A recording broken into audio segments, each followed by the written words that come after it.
Okay, so we spoke about respiratory distress syndrome, and we said that one of the cause is, or the main cause, right? That's in children mostly. That's in neonates. We said that the cause is due to the surfactant that should be produced by what? The alveolar type 2 cells is not being produced sufficiently.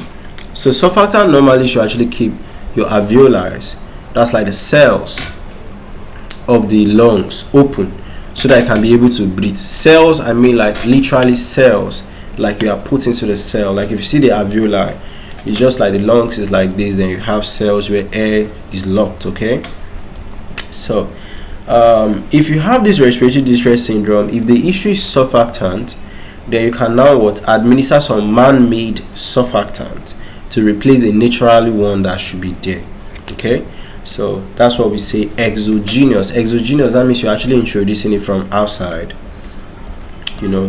so it's actually a cornerstone treatment for neonatal respiratory distress syndrome.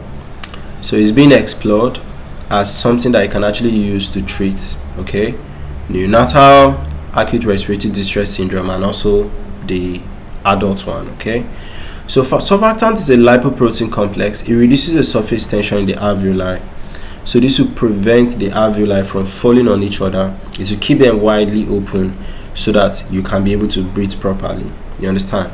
So especially it's an issue in children that are born before their time. Okay, so administering the surfactant will help to replace the natural surfactant that should have been there to keep the alveoli open.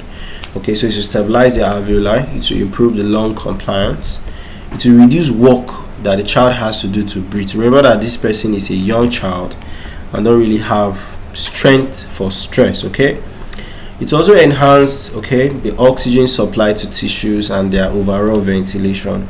Okay, so for the surfactant, for the neonatal use, usually used for premature infants. Administration is via endotracheal tube, and they can also combine it with what?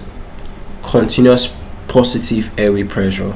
Okay, so the most important thing is to know the examples of the surfactant.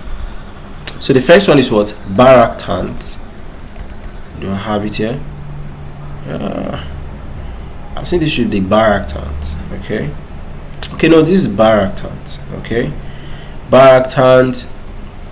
Please, you can pause to look at the source and look at the key components. Right, we have the poractant alpha. Is poractant alpha. We have the calfactant. It's a calfactant. Then lastly we have what?